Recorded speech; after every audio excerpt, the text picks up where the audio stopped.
And a good Thursday morning to you. Welcome into the Nick Craig Show, streaming live this morning on YouTube, Rumble, X, and Facebook. You can catch the show live 24/7 via podcast by checking out the Nick Craig Show in your favorite podcast app. You can also listen online by visiting the website nickcraig.com. Our show this morning is brought to you in part by the Law Group. Visit them online at lawgroupnc.com or give them a call at 910-251-6088 or again, their website, lawgroupnc.com. We've got a packed Thursday morning for you coming up as we've got a big state news and national news continuing to unfold as well, the Jeffrey Epstein saga, as well as some additional details from Tulsi Gabbard and DNI on what many are describing as the largest political cover-up in history, with the Barack Obama administration completely manufacturing the so-called Russia collusion hoax. We've got details on all of that, and we'll get into that throughout the show. However, we do start off with some major North Carolina political news being reported by both Axios and Politico yesterday.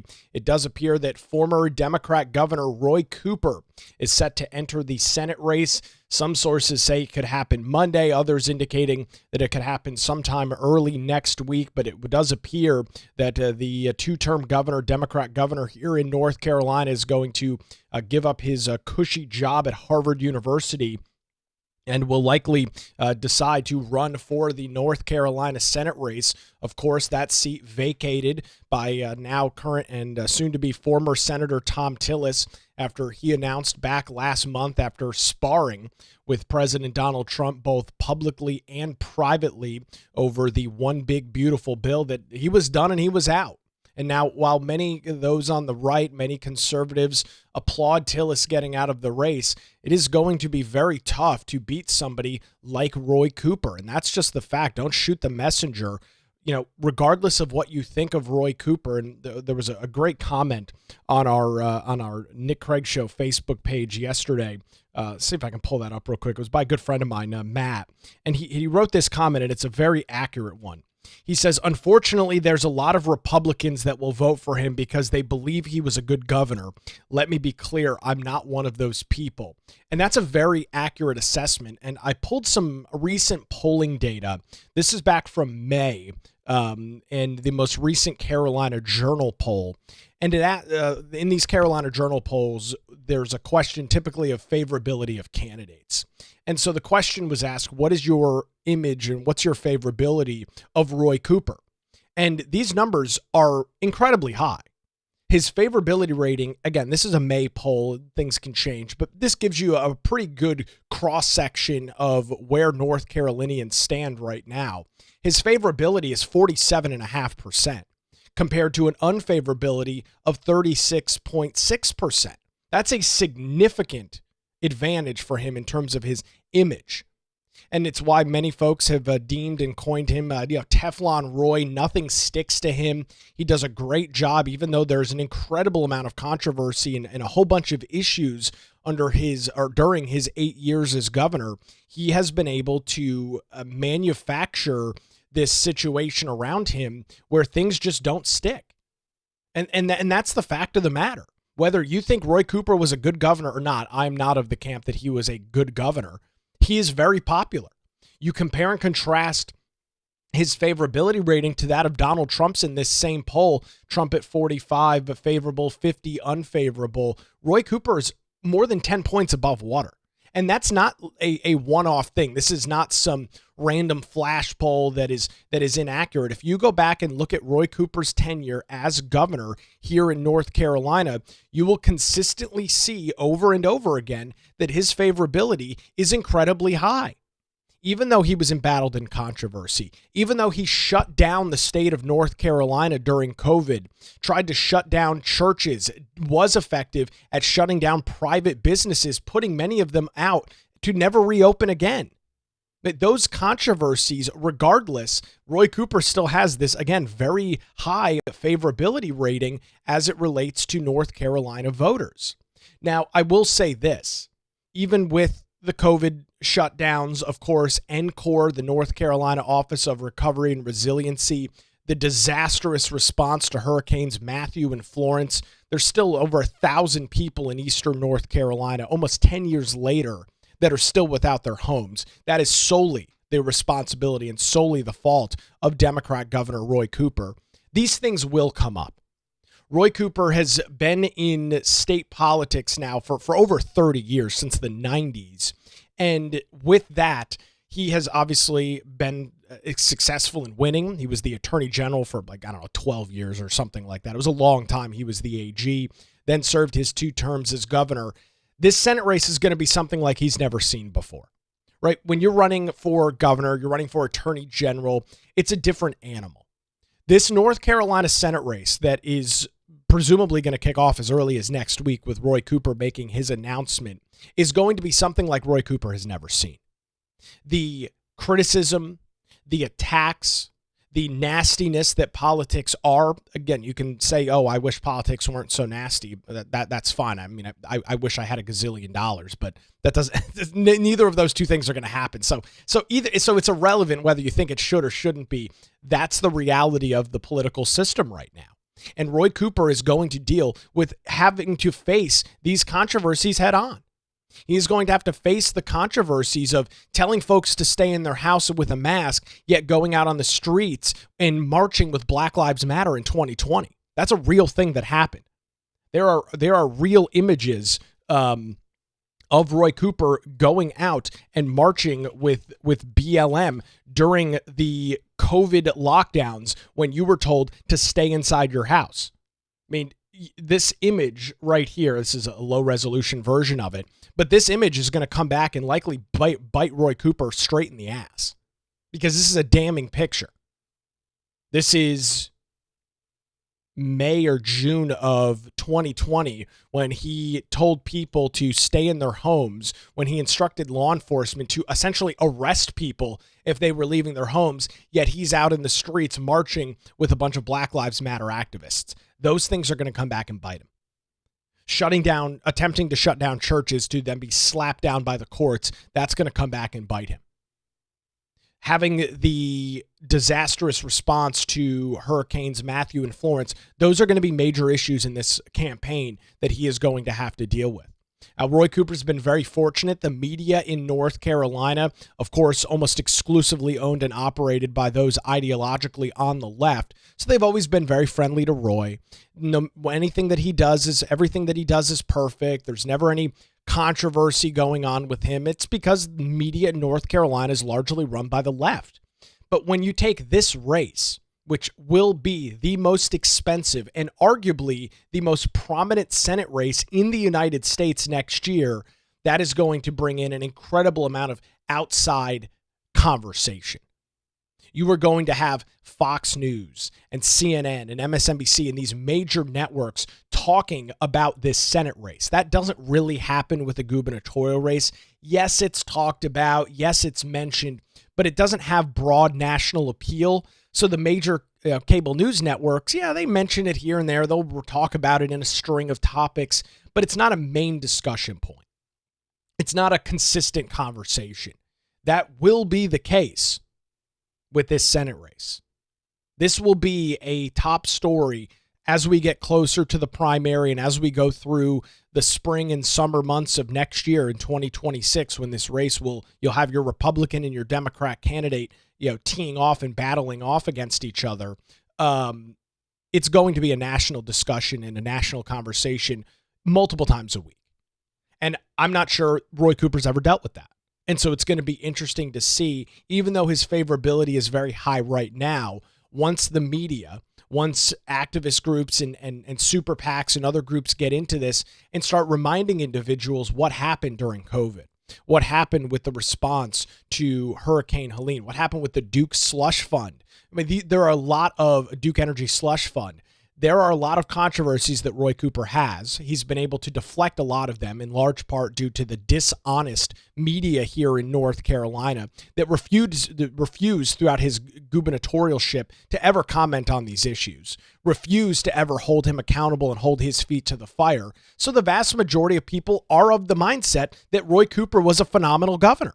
right? You had Republicans in the General Assembly reshaping the state of North Carolina, cutting taxes, reducing burdensome regulation, and making this state one of the best places in the country to not only do business, but to live. Roy Cooper was the figure piece for all of that as the governor, and he was able to take a lot of credit for that. And he's the governor. He's going to take credit for wins out of the General Assembly. There's no way around that. But he's not without controversy. And so that's what's going to be interesting to watch over the coming weeks, months, and over a year now, or going into a year. What does that criticism look like? And does any of that criticism stick to him? And how does that reflect in polling numbers of his approval, his image, what people think of him? So that's the major North Carolina political news that we are tracking this morning. Former Governor Roy Cooper set to announce as early as potentially Monday that he is officially getting into the North Carolina Senate race. That, of course, brings forth the question, who is the Republicans nominee going to be? Who is going to be the GOP candidate? You know, a couple of names still at the top of the list. Of course, President Donald Trump's daughter-in-law, Laura Trump, is one of those main names. She was seen, I think, accurately by many as the front runner. If she decided to get into the race, she would obviously be able to get the endorsement from her father-in-law. Republicans across the state would coalesce behind her. She is seen as the strongest candidate. But as I've mentioned before, and I'll mention again this morning, I think she'd be insane to run for this seat. This is going to be a knockout, drag-out, nasty political battle in North Carolina. She had the opportunity to take over a United States Senate seat in Florida, with Marco Rubio being sucked into the administration as the Secretary of State, and she passed on that opportunity in a very safe seat in the state of Florida. She, of course, is from North Carolina, grew up in Wrightsville Beach, so she's got those ties. She campaigned here a lot for her father-in-law, was with him a lot whenever he was in the state of North Carolina. I just don't know that she wants this job. She's got a very successful show on Fox News. She's got young children. This is going to be a major, change of lifestyle and change of pace for Laura Trump. I'm not saying she's not up to it. I'm not saying that she's not capable of doing it. But it's going to be a significant change. And if I'm her in her position, I don't know why I'd want the position. I don't know why I'd want the job with everything that she's got going for her right now. So she, of course, is one of the front runners. Of course, we've got our congressional delegation. Rumors that Michael Whatley, the head of the Republican National Committee, is one of the top names on the list as well. Except I don't expect that you'll see an announcement from a GOP candidate anytime soon. There are a couple of other candidates in that race. They have reached out to me over the last couple of weeks. We'll work to try and get them on the show, but no well-known candidate has really come forth. There are a couple of individuals, again, no disrespect to them at all, but they don't have the ability to raise money or have the ability to, or have the name ID to run in a race against an incredibly popular two-term governor here in North Carolina. And so Republicans, I'll say this, we got our wish. We got our wish in Senator Tom Tillis announcing he wasn't going to run for re-election. I hope that wish does not result in a Democrat holding one of the two North Carolina Senate seats. Roy Cooper is a political juggernaut. He is going to be an incredibly hard individual to beat. And so we'll keep an eye on this as we transition into next week and see exactly what this announcement looks like and continue to watch what goes on the right side of the political aisle as to who the major GOP candidate is coming forward. I would expect for the GOP sometime around Labor Day is when you'd probably see an official announcement. It's possible that Roy Cooper getting into the race when he could maybe force the GOP's hand a little bit and force some of these candidates to step forward. Not immediately sure exactly how all of that is going to play out, but we'll keep an eye on that right here on the Nick Craig Show. Well, as I mentioned yesterday morning, they're starting a new feature, kind of a new addition to the program. It's called The Morning Line. It's a daily email that we'll be publishing each and every morning around 6:30. It includes a morning take. Obviously, the top thing this morning was the announcement that this new email newsletter was going to be coming out.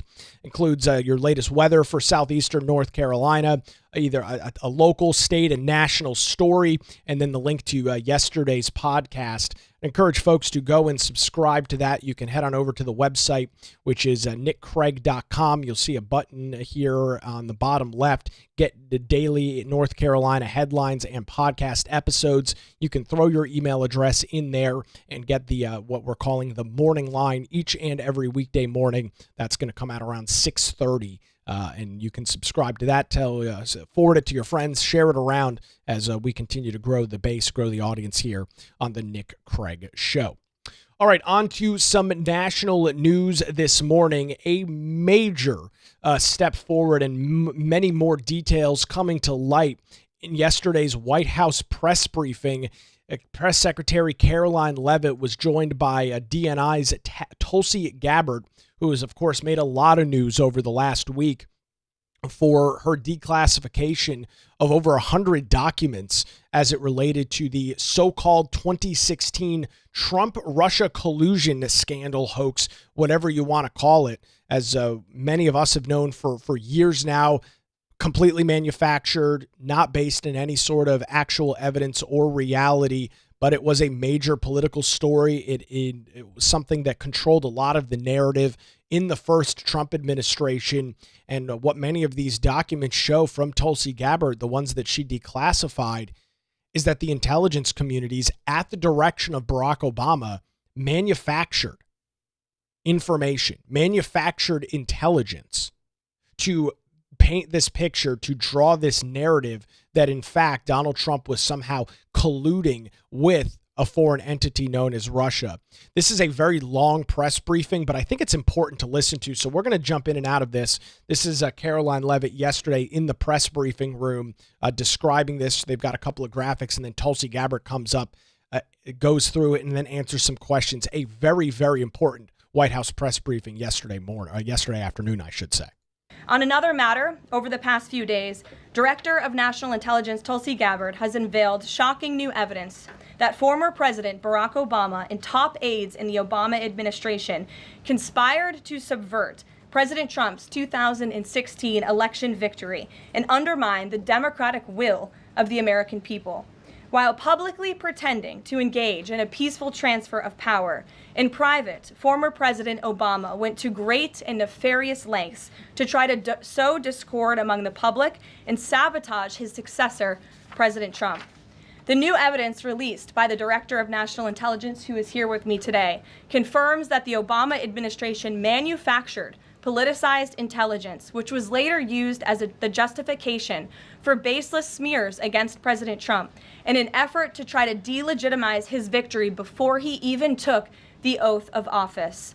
The truth is that President Trump never had anything to do with Russia, and the Russia collusion hoax was a massive fraud perpetuated on the American people from the very beginning.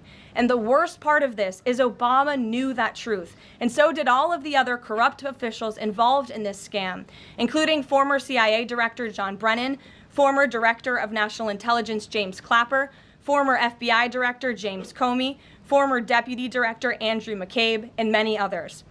Director of National Intelligence Gabbard's report further confirms what we already knew. There was no collusion, no corruption, except on the part of Barack Obama and the weaponized intelligence agencies at the time. The Russia hoax was a blatant lie, all ginned up by Democrat political operatives that were signed off on by then President Obama and leaked to the news media to launch a years-long witch hunt against President Trump and his first administration. Allies of the president, including his own son, Donald Trump Jr., were disgustingly smeared as Russian assets, and some even had their lives destroyed because of this vicious lie. The president's first 2 years in office had this fake distraction hanging over it, and endless resources, time, and political capital were spent having to debunk these lies from the highest levels of our government. Now, nearly 10 years later, thanks to the declassification of documents by Director Gabbard, the truth has finally come to light. And this truth vindicates President Trump, his family, and his many allies and associates who were smeared with defamatory lies. President Trump was right from the beginning about all of this, and we are grateful that justice can be served. Now, we have even more damning evidence implicating those who tried to sabotage a duly elected president and did grave material harm to our republic. Thanks to additional important work done by CIA Director Ratcliffe, Committee Chairman Rick Crawford over the past few months, a newly declassified 2020 report prepared by the House Permanent Select Committee on Intelligence, which DNI Director Gabbard has declassified, found that the intel community did not have any direct information that Russian President Vladimir Putin wanted to help elect President Trump in 2016. And in fact, Russia was actively preparing for a Hillary Clinton victory. But at the unusual direction of Barack Obama at the time, the intel community published implausible intelligence suggesting otherwise. Why? To sabotage the incoming president. This is truly one of the greatest political scandals in American history. And reporters at legacy outlets, some of which are sitting in this room today, like the New York Times and the Washington Post, were ridiculously awarded Pulitzer Prizes for their perpetuation of this hoax. It's well past time for those awards to be stripped from the journalists who receive them. It is not journalism to propagate political disinformation in service of the Democrat Party and those in the intelligence community who hand over out of context and fake intelligence to push a false political narrative. I will now pass it over to the Director of National Intelligence, Tulsi Gabbard, to speak more about all of this, and then we will open it up for questions afterwards. Tulsi. And so you've got the layout there from Caroline Leavitt, who walks through the situation that unfolded and walks through how you've got what was, again, very low confidence reports at the very best that all of a sudden, out of the blue, randomly became, high confidence. This is exactly what was happening. This is exactly what is happening. Completely manufactured, completely made up, all in an attempt to try and usurp the will of the American people who, in some cases, just a month and a half before had chosen Donald Trump over Hillary Clinton, the Democrat candidate, to become the 45th president of the United States. And so that's the background, that's the groundwork that is laid to make this situation unfold the way in which it did. And it's an incredibly damning situation for the Obama administration, for not only the administration, but Barack Obama himself and the individuals he has surrounded him or had surrounded himself with, Comey and Clapper, the other folks in the intelligence communities that were making up, right? When you manufacture something, you're making it. Manufacturing intelligence to fit this narrative. It's an incredibly tough situation that the Obama administration is now facing. It's amazing. Again, you and I, the vast majority of folks on the right, knew that there was no basis in this, knew that there was no evidence to back up these claims in any way, shape, or form. Yet, for the last almost 10 years, you've had Democrats on cable news running around the country talking about how Trump is a Russian agent. Trump is working with Russian President Vladimir Putin. He's in debt to the Russian president for allowing him and helping him become president. It's been nonsense. It was nonsense the entire time. And the whole situation is just completely insane.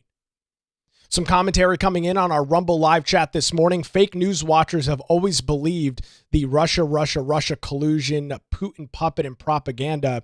It thought out the last two election cycles and after. Well, of course, right? Because it's a good narrative. And as I mentioned yesterday and talked about it on Monday, because the Democrats are incapable of winning, because the Democrats had absolutely no ability to self-reflect on their own failures, they determined that the solution going forward was to make it out that that Donald Trump was owned by a foreign entity, that Donald Trump was an illegitimate president because he was helped by a foreign adversarial nation to become the 45th president of the United States. Not only did this happen under Obama's watch, but these reports from Tulsi Gabbard at DNI show that he had his hands in the cookie jar this whole time. And in some cases, he may have been the one orchestrating what was going on. He was the one that was telling the intelligence communities, yeah, that low confidence report, it's not good enough. Go back and find something else. That's how you manufacture intelligence. When you get a report and you go, doesn't really fit the narrative I'm trying to craft, doesn't really fit the situation I'm trying to portray. Come back with something new. That's what they did. They manufactured it and came back to Barack Obama. So we'll get into some of Tulsi Gabbard's comments coming up here in just a few minutes. Before we continue this morning, I do want to tell you about the law group here in Wilmington. When legal challenges arise, make sure you put your trust in the law group. Since 2003, their experienced attorneys have provided high-quality, affordable legal services across eastern North Carolina. Whether you're facing a divorce, navigating real estate transactions, or maybe you're in a position where you need a strong defense, the law group has your back. Their dedicated team ensures your questions are answered and issues are resolved promptly. Great news, folks. They're located in downtown Wilmington and just a phone call away at 910-251-6088, or you can visit them online at lawgroupnc.com. That's 910-251-6088, or their website, lawgroupnc.com. The Law Group, experience and dedication you can rely on. We appreciate the Law Group and their continued support of the Nick Craig Show. We'll take a quick break. On the other side, I've got breaking news out of the North Carolina Senate race, plus we'll get back to Tulsi Gabbard and more as the Nick Craig Show rolls on, streaming live this Thursday morning on YouTube, Rumble, X, and Facebook, and of course 24/7, wherever you get your podcasts.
And a good Thursday morning to you. Welcome back to the Nick Craig Show. We are tracking some breaking news this morning. We were just earlier talking about the North Carolina Senate race and of course, the announcement or soon-to-be announcement from former Democrat Governor Roy Cooper that he is going to jump into that race. Politico breaking news just moments ago. They say they've got it exclusively. It's being confirmed by other sources this morning that RNC Chairman Michael Whatley is set to run for the North Carolina Senate race on the Republican side of the aisle. Reading through the report over at Politico, Republican National Committee Chairman Michael Whatley will run for Senate in North Carolina and will apparently have the blessing of President Donald Trump after his daughter-in-law, Laura Trump, is opting not to seek the seat. That's according to two people familiar with the decision telling Politico. Whatley's entrance into the race sets up the prospect of a highly competitive and well-funded election in a state where Democrats believe they have one of their best chances of picking up a Senate seat. The president and the two people familiar with the details believe Whatley is well positioned to take on former North Carolina Governor Roy Cooper, who is expected to announce his candidacy to replace retiring Senator Thom Tillis next week. Laura Trump, who is the president had previously asked to run, has decided to remain the host of her weekly show on Fox News. She is expected to back Michael Whatley, with whom she co-chaired the RNC with last year, and the two will likely appear together in the near future, according to people who were granted anonymity to discuss the plans in advance. Now, here's where things get interesting. A public announcement is expected in the next week to 10 days, according to sources inside the inside the situation, knowing what's going on. And so that is significantly sooner than we were expecting. Again, when you look at the timeline for a political race like this, you've got a primary in March, you've got then a general election in November. That's of next year. So with Roy Cooper announcing sometime next week, that puts Republicans in a position where they can't allow Roy Cooper to take up all the airtime. They can't allow Roy Cooper and the Democrats, right, the one and the same. They can't allow the Democrats to completely suck all of the air out of the room and have that be the only conversation. And I would imagine that these plans have obviously been going on behind the scenes for quite some time. And with the rumors yesterday from Politico and Axios that Roy Cooper was set to announce as soon as next week, this is putting the Republicans on what you would describe as essentially an expedited timeline, because they are in a position now where they need to be able to combat the Democrat messaging, right? Starting as early as next week, you're going to have Roy Cooper running around the state of North Carolina campaigning for Senate. You can't wait 6, 8, 10, 12 weeks for a Republican to announce. It will give the Democrats a significant advantage, not only in fundraising, but in name ID and, of course, controlling the political narrative. So that is the breaking news this morning.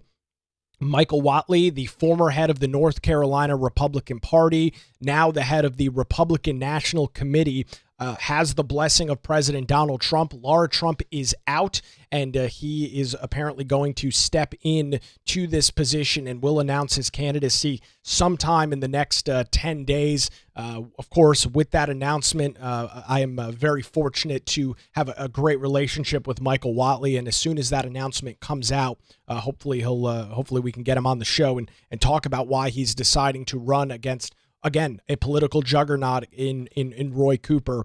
This is going to be a wild time here in North Carolina, folks. A lot is going to happen over the next year and a half. There's going to be a lot of national attention here on the state of North Carolina.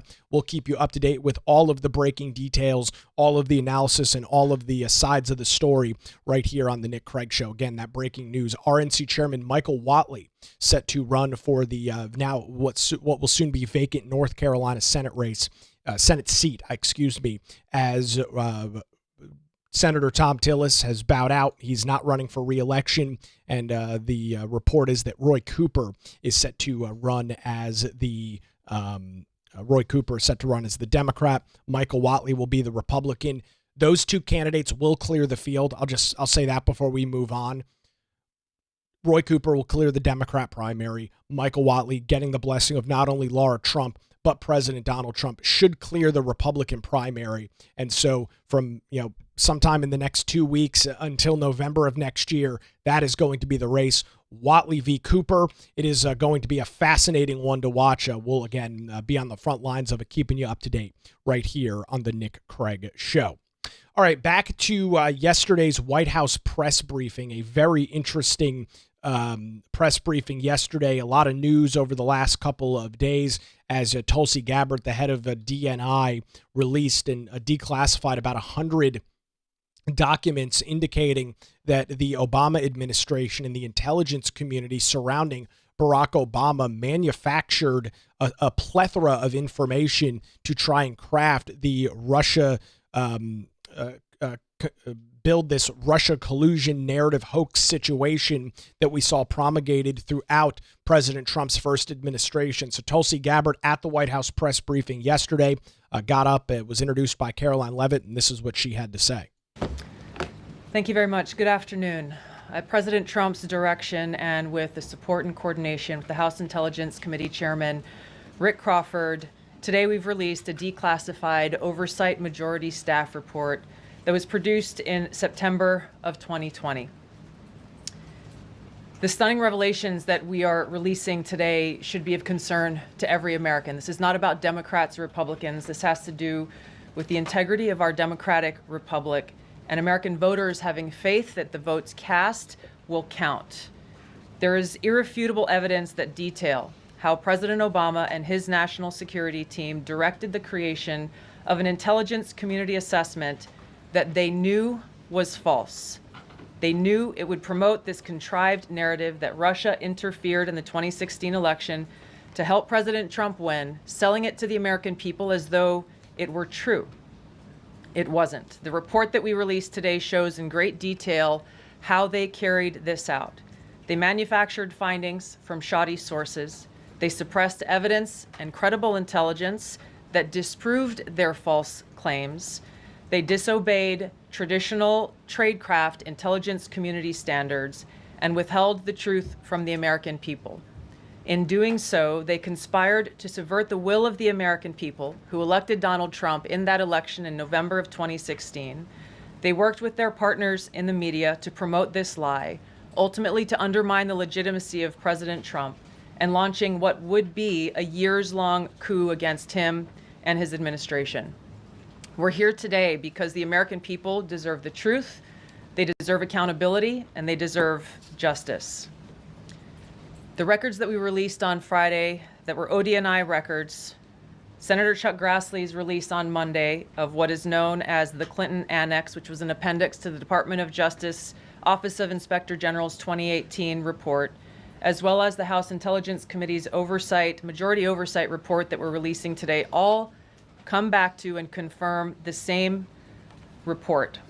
There was a gross politicization and manipulation of intelligence by the Obama administration intended to delegitimize President Trump even before he was inaugurated, ultimately usurping the will of the American people. I'm going to go over the key findings from the House Intelligence report, which investigated the claims that were made by an intelligence community assessment ordered by President Obama and published in January of 2017. And that's the key. What she just said there is the key. These intelligence reports that were constructed and ordered to be constructed by the former president of the United States. He was the serving president of the United States at the time in Barack Obama. That is a key portion of this story. First, Putin's principal interests relating to the 2016 election were to undermine faith in the U.S. democratic process, not show any preference of a certain candidate. In fact, this report shows Putin held back from leaking compromising material on Hillary Clinton prior to the election, instead planning to release it after the election to weaken what Moscow viewed as an inevitable Clinton presidency. In the January 2017 intelligence community assessment that President Obama ordered, John Brennan, who was CIA director at the time, and the intelligence community intentionally suppressed intelligence that showed Putin was saving the most damaging material that he had in his possession about Hillary Clinton until after her potential and likely victory. The report goes into great detail about the information that Russia and Putin had on Hillary Clinton, which included possible criminal acts like secret meetings with multiple named U.S. religious organizations in which State Department officials offered, in exchange for supporting Secretary Clinton's campaign for the presidency, significant increases in financing from the State Department. They also had documents that showed the patronage of the State Department to State Department employees who would go and support Hillary Clinton's presidential campaign. There were high-level DNC emails that detailed evidence of Hillary's, quote, psycho-emotional problems, uncontrolled fits of anger, aggression, and cheerfulness, and that then Secretary Clinton was allegedly on a daily regimen of heavy tranquilizers. Now, this was interesting. A heavy daily dosage of tranquilizers? Was she a freaking horse? Now, you'll all remember one of the most damning things during the 2016 presidential campaign was that video of Hillary Clinton being shoved into the back of a van when she was seemingly like completely stuck and incapable of moving. You'll remember that video of her, again, just like being pushed into this van as she was standing there, essentially paralyzed. Here is the video of what happened. This is back during the September 11th ceremony in 2016. You can see her like completely incapable of moving and falling to her knees and being shoved into the back of a van. And so when Tulsi Gabbard makes the claim that Hillary Clinton is on a daily regimen of tranquilizers, that's wild. That's not something I'd heard before. I mean, it was blatantly obvious from some of these videos and pictures, but these fits of rage, poor old Bill Clinton having to deal with that. Let's turn it back to Tulsi Gabbard. Then CIA Director Brennan and the intelligence community mischaracterized intelligence and relied on dubious substandard sources to create a contrived false narrative that Putin developed a quote-unquote clear preference for Trump. Brennan and the IC misled lawmakers by referencing the debunked Steele dossier to assess quote-unquote Russia's plans and intentions, falsely suggesting that this dossier had intelligence value when he knew that it was discredited. The intelligence community excluded significant intelligence and ignored or selectively quoted reliable intelligence that contradicted the intelligence community assessment's key findings on Putin's alleged support for Trump. Including this intelligence reporting would have exposed the ICA's claim as implausible, if not ridiculous. The intelligence community assessment omitted reliably sourced information, such as how some Russian intelligence officials were quote-unquote planning for candidate Hillary Clinton's victory, while others assessed neither Trump nor Clinton would respect Russia's interests. As was reflected in the ODNI documents that we released on Friday, multiple intelligence community assessments released in the months leading up to the November 2016 election concluded that Russia had neither the intent nor capability to impact the outcome of the U.S. election. On December 5th of 2016, the FBI and ODNI gave the House Intelligence Committee its first post-election classified briefing, in which there was no mention of Putin aspiring to elect Trump by either agency. Interesting. The Presidential Daily Brief, drafted on December 8th of 2016, stated that no Russian or criminal actors impacted vote counts. So, again, how do you get from there's no evidence whatsoever? We're talking about December. So the election had happened the month before, right? We're talking about December of 2016. The election was in November. We're in early December. We're less than 60 days away, or 45 days away from President Donald Trump being sworn in as the 47th president of the United States. And there's no evidence that Russia impacted anything at all. But those were the intelligence reports that were given at the time and briefed to members of the United States House and Barack Obama at the same time. And then we go from that to Trump needs to be impeached because he worked with Vladimir Putin in Russia to become the president of the United States. Right? How can those two things exist in such a short time frame at the same time? The answer is very simple. They can't, and they didn't. It was all manufactured, all made up. This document was pulled just hours before it was to be published due to quote-unquote new guidance. If it had been published, it would have been briefed to both President Obama and President-elect Donald Trump. On December 9th, 2016, a National Security Council meeting was called to gather President Obama's senior national security officials, which included CIA Director Brennan, then Obama DNI James Clapper, Susan Rice, and others. Following that secret meeting, DNI Clapper's assistant sent an email to the intelligence community with the subject line, POTUS tasking on Russia election meddling, tasking ODNI leaders to create a new assessment per the president's request.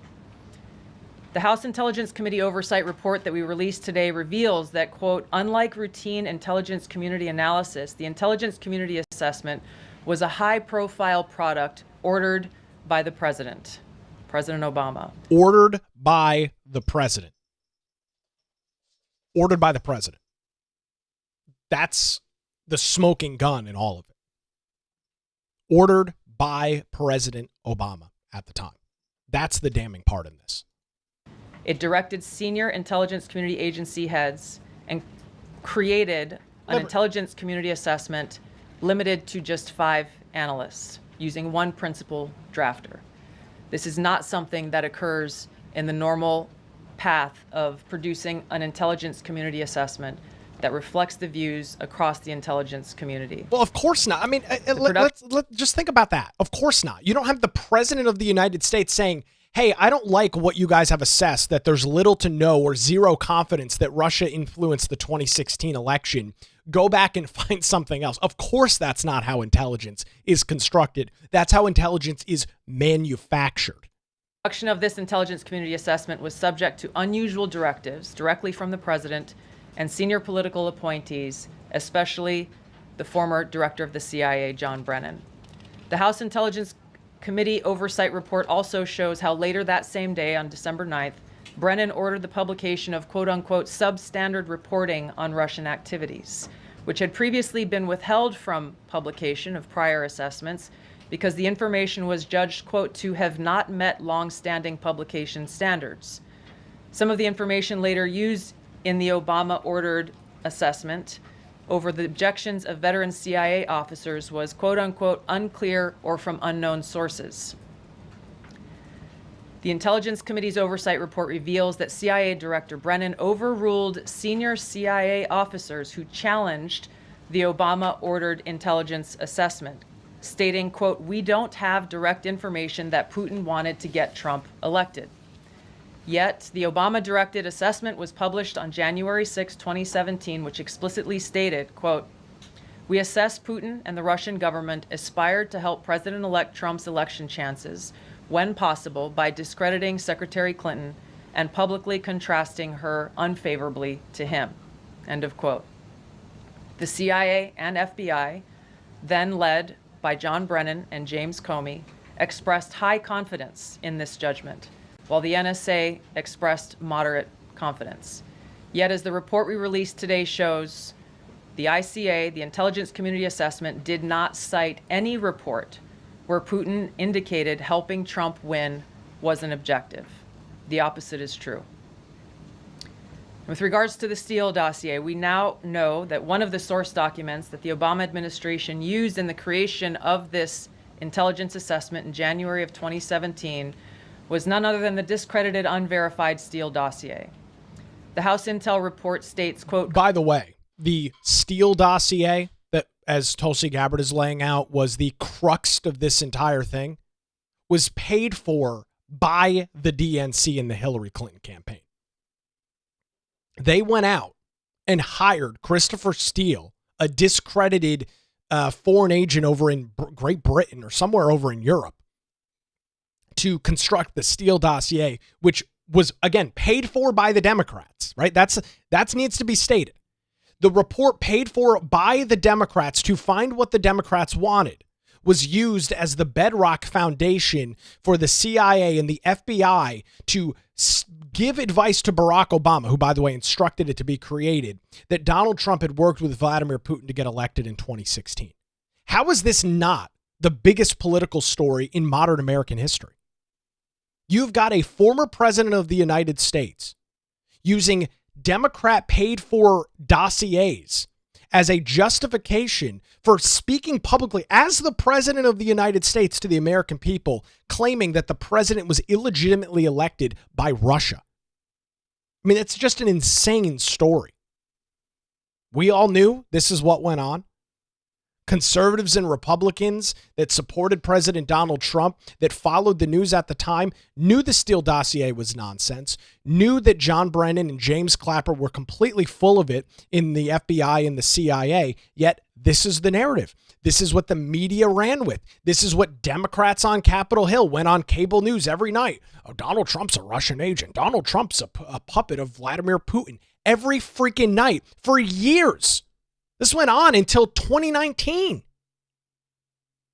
And we're now being documents are now backing up what we all knew, that this was completely manufactured the entire time.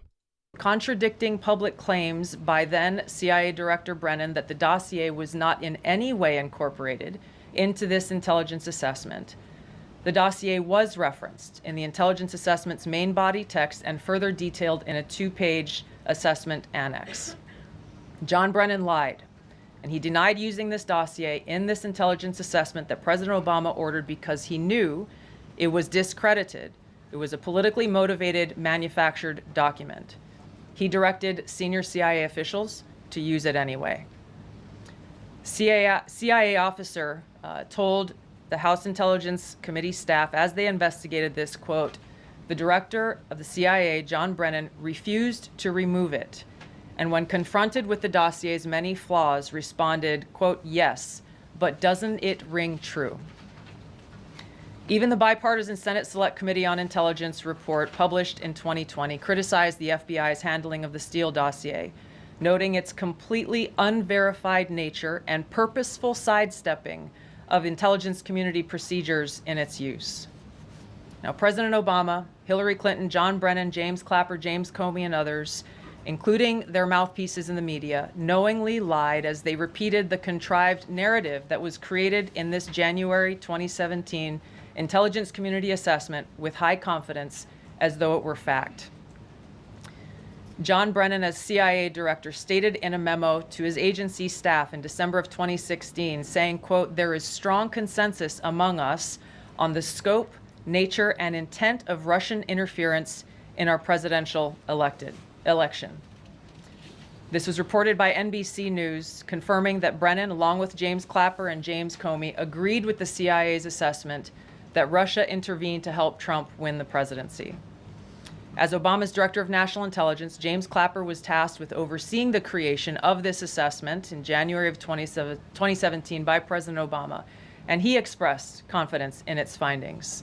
In a 2018 interview with the Harvard Gazette, he talked about how he provided Trump with the same classified assessment that President Obama received, which included the high confidence judgment that Putin directly ordered the hacking and election interference. Clapper then went on to add, "I think they, the Russians, actually influenced the outcome." This is a brief summary of the details that you'll find within the House Majority Staff's report in their investigation into the Obama-directed January 2017 Intelligence Community Assessment. That leads us to the very same conclusion that we announced in the release of our documents on Friday. The implications of this are far-reaching and have to do with the integrity of our democratic republic.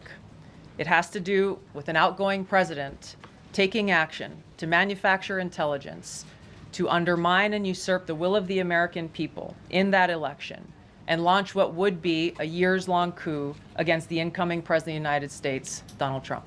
Thank you. I don't typically play clips of that length, but as I watched this live yesterday afternoon, Tulsi Gabbard did an absolutely phenomenal job laying this thing out. She did an absolutely phenomenal job laying out everything that had unfolded, the timeline, the individuals involved. And it's something that, again, we knew. We knew this was the case. We knew there was no evidence of Trump-Russia collusion. But that did not stop Barack Obama, John Brennan, James Comey. Did not stop the mainstream media. It did not stop Democrats in Congress from running around all over the United States, going on cable news shows, going in newspapers and articles, talking about Trump-Russia collusion, talking about the fact that somehow, with no evidence, with no details, with no corroborating information, that the president-elect at the time was shoehorned into this position by a foreign entity, which is, again, Russia, who allegedly was marionetting this whole thing behind the scenes. It sounded incredibly stupid and absurd when it came to light. It was ridiculously stupid and absurd. And now we find out once again, almost 10 years later, though, that this whole thing was manufactured. That the first 2 years of the Trump administration with impeachment inquiries, we find out that the entire media coverage of President Donald Trump's first 2 years in office was all predicated on a completely nonsensical report that was ordered by Barack Obama. Yet, as I glance over this morning and look at the news that's going on throughout the United States, I've got Fox News, MSNBC, CNN, and BBC America on. What is CNN talking about? Jeffrey Epstein. What is MSNBC talking about? Jeffrey Epstein. They don't want to talk about it. They don't even want to mention it.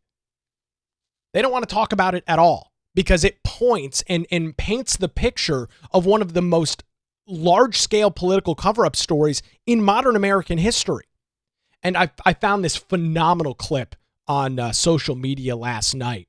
You had Greg Gutfeld on, of course, The Five, completely torching Democrat Jessica Tarlov in her attempt to do exactly what the mainstream media is doing right now.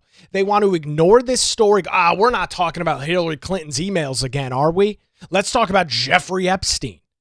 Like the Democrats have ever given a damn about that story. Now it's a huge story for them because there's a political connection. Yet they didn't care about it in the past. Listen to this clip from The Five yesterday. This is one of the better clips that I've seen over the last couple of months. It is a Greg Gutfeld completely destroying the Democrats' narrative on this Obama thing. Take a listen to this. Hillary, and they get activated, and suddenly they won't be mad at Trump anymore for not releasing the Epstein files or whatever he had to do with any of it. It's preposterous that we were talking about Hillary Clinton's emails again in year 2025. We spent years on this story. No, let me, we had to take this story seriously for years, and it was false. It wasn't false. No. For people to understand what happened, all right? Because the problem with this story is that nobody knows what you're talking about.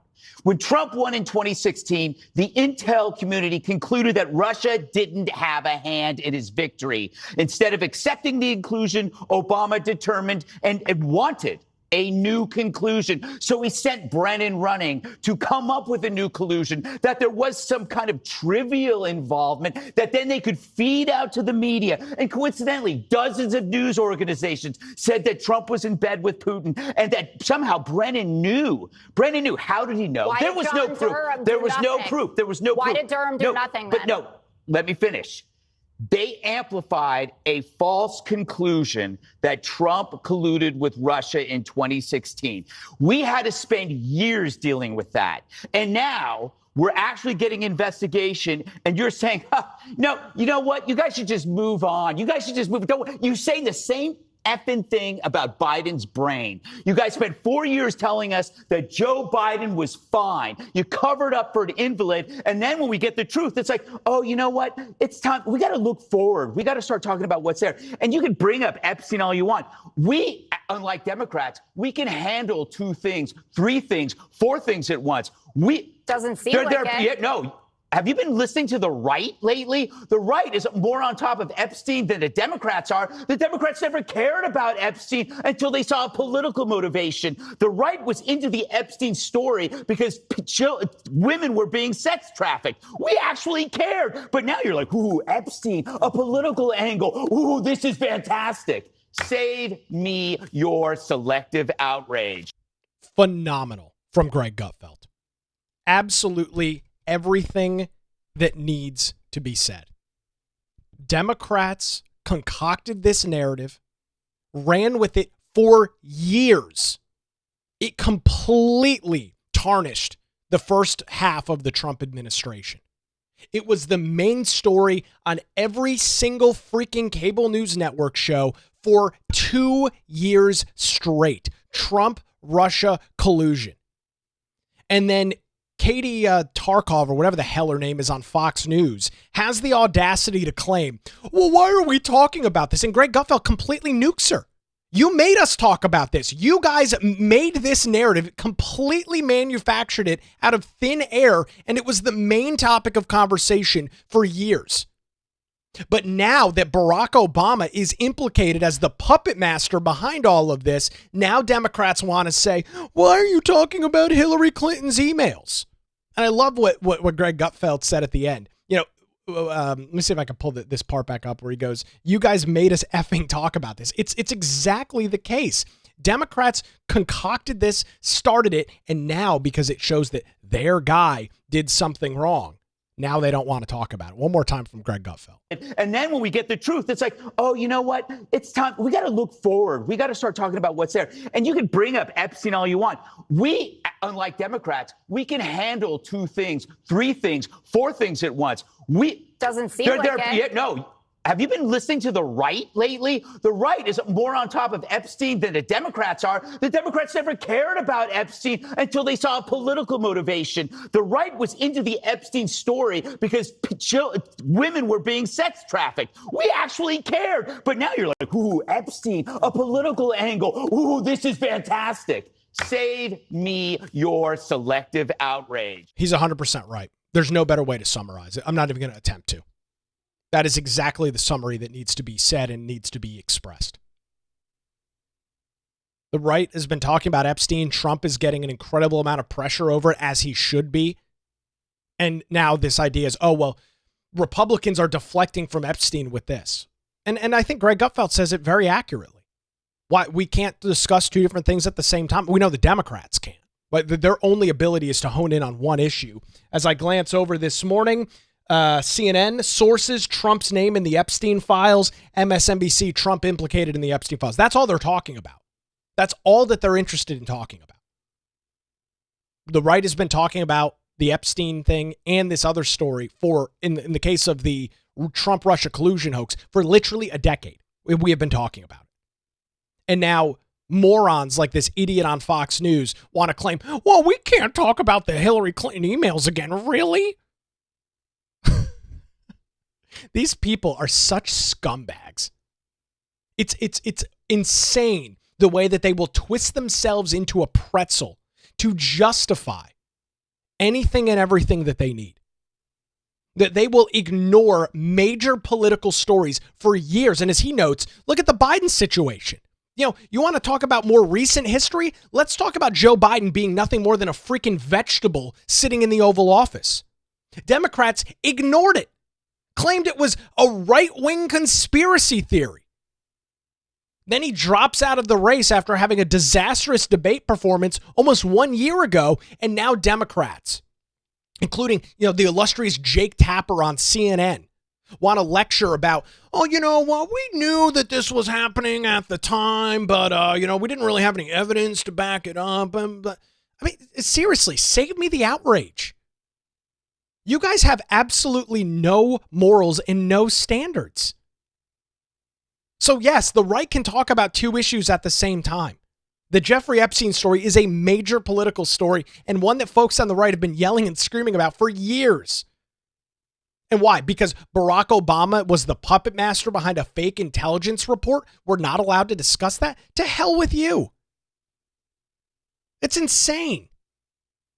And just to prove that both things can happen at once, here's the latest on the Epstein saga that we're tracking this morning. Ralph Norman said last night, quote, "We were with the president last night. He's fine. He's going to release everything." Saying a direct quote, "Trump is going to release everything," Norman said. "And if Trump's name was in those files, it'll come out." Thomas Massey said the exact same thing. There are probably a lot of names in there who haven't done anything criminally, so there's a reluctance to release these files because of the embarrassment just having your name in the news in these files. So there's the latest on the Epstein thing. Why can't we do both? Why can't we claim that Barack Obama constructed one of the largest political conspiracies in modern American history and the Jeffrey Epstein thing? Why? Because one makes the Democrats look bad. Case in point, the Obama constructing fake intelligence. So we're not going to talk about that at all. We're just going to completely wash our hands of that issue and talk about Jeffrey Epstein. And I love what Greg Gutfeld said, and he's spot on. Democrats couldn't care less about Jeffrey Epstein for the last 8 or 9 years. They couldn't care less. But now that there's a Trump angle on it, you've got idiots like Joe Scarborough on MSNBC this morning foaming at the mouth over Epstein. You've got some moron on CNN this morning foaming at the mouth over, oh, Jeffrey Epstein and Trump. Ooh, boogeyman. You guys have absolutely no, I'm talking to those on the left, of course. You have absolutely no high ground to tell the right what we can and can't discuss. You have absolutely no footing to express to the right what they're allowed to talk about and things that they aren't. Anything that involves Trump, you guys attack and you love. And you make it the biggest story that's ever happened. The guy goes to the bathroom in the morning and there's a 17-page expose in the New York Times about it. Yet Barack Obama, James Comey, and John Brennan were behind the scenes concocting fake reports dealing with Russian political collusion in the 2016 election, and you guys are just whistling and walking the other way. The same thing you did with, allowing tens of millions of people into the country illegally. Same way that the media handled that, ignored it. Biden's failing mental decline, ignored it. Why did Stephen Colbert's show get canceled? Why is CNN and why are MSNBC failing to gain any significant viewership? Because the American people know that you are frauds. The American people know that you are not in the business of truth and fact. The American people know that you are in the business of political spin, and that's all. That's why they're turning you off. That's why they're listening to and watching Fox News. That's why they're turning to independent journalism, podcasts for their information, because they know the garbage that comes out of the Wall Street Journal, the New York Times, MSNBC, CNN, ABC, NBC, and CBS is complete and total nonsense. For over a decade now, you guys have lied about everything in order to make your candidates and your party look better. The American people have woken up. They have realized that that's what's going on. They've been able to see with their own two eyes that that's exactly what's happening. And lo and behold, now you have no audience left. Lo and behold, you have no trust left from the American people. And lo and behold, you're shedding advertisers at a crazy rate because you have no audience. None. And you're never going to get it back because you're dishonest. So spare me the outrage over the Jeffrey Epstein story that you guys didn't care about until, 3 freaking weeks ago? Literally. Didn't even care, not even 3 weeks. 2.5 weeks ago wasn't even something that Democrats were talking about. Now it's the main story on every single story. Still right now. It's been the main story since I woke up at 4:30 this morning and turned on the news networks. It's all they've been talking about since 4:30 this morning. It's all they care about because of Orange Man Bad and Trump. Getting some comments coming in on our Rumble live chat this morning. Have the Democrats fallen into the trap of being focused on Epstein while bombshell after bombshell is being released about the real story? Democrats and MSM ignore the real story and will further lose credibility. Exactly. And I don't know if they've fallen into a trap. They're just not interested in being truthful. They're not interested in actually reporting the news because it might make Democrats look bad. And they're not in the business of that. They're not in the business of news. They're in the business of propping up the Democrat Party. That's the business that they're in. And you have to understand that. When you turn on CNN, when you turn on MSNBC, unfortunately, and have to listen to this garbage, you have to understand that they don't care if it's truthful or not. They don't care whether it's going to be something that their viewers enjoy or appreciate. They're in it for carrying water and portraying the talking points of the Democrat Party. It's why they have no viewers left. It's why they have no audience left. And it's why they have no ratings. So while big political stories continue to unfold and happen, mainstream media wants to continue to focus on something that, again, according to, this is just hours ago from being reported from Politico, both Ralph Norman and Thomas Massey, who of course is no friend of President Donald Trump, have both come out and both said last night that everything is going to be released. So we'll wait and see and watch what happens there. Unlike the left, we'll actually keep an eye on both stories because, we're actually interested in information oh, I don't know, we're actually interested in truth being portrayed. I know the left's not. I'm not going to pretend that you guys are, and I hope you don't either, because the American people are able to see through this masquerade that you've set up. It's not working, and it's why you have no audience and really no trust left from the American public. Well, I said it was going to be a busy Thursday. And here we are again, recapping our big stories this morning. It's going to be Cooper v. Whatley for the North Carolina Senate race. Some big details going on there. Tulsi Gabbard laying out an incredible situation that unfolded in the latter parts of 2016, early 2017, as it relates to the Obama administration and completely manufacturing intelligence to show a Russia collusion narrative, and the details out last night that these Epstein files, according to two sources in Congress, both Ralph Norman and Thomas Massey, are set to be released. Everything is apparently going to be released. So we'll patiently wait. And again, I'll make one final point. I know we're running a little long, but I'll make one final point. Unlike the left, which is a cult, even though they claim that the Republicans are a cult and we're just all blind followers of Trump, have you not heard all the controversy at the Trump administration over the Epstein thing, right? You've got major influencers on the right side of the political aisle torching Trump, torching Pam Bondi over this, myself included. Yet the media wants to claim that, oh, everybody just follows what Trump says, hook, line, and sinker. If that was the case, nobody would be talking about Jeffrey Epstein, because Trump said it's not a big deal, don't worry about it. But see, that's not what happened, because unlike the left, Republicans and conservatives portray free thought. We're allowed to have opinions. We're allowed to disagree with individuals in our own political party, and we're not kicked out to the side of the road like, oh, I don't know, Tulsi Gabbard, who, by the way, was a Democrat. I'll remind you, a Democrat member of Congress from Hawaii. We'll forget all of that, because, again, it doesn't paint a good narrative for the left. Remarkable information. Great show this morning. Appreciate all of our all the commentary coming in on our YouTube, Rumble, X, and Facebook live chats this morning. And again, appreciate the Law Group here in Wilmington for their continued support. Give them a call at 910-251-6088 or visit them online at lawgroupnc.com. Don't forget to sign up for the Nick Craig Morning Line email. Links for that available on the website, nickcraig.com. We're back with you tomorrow morning, 7 a.m., streaming live, YouTube, Rumble, X, and Facebook, and, of course, 24/7 wherever you get your podcasts. Have a great Thursday.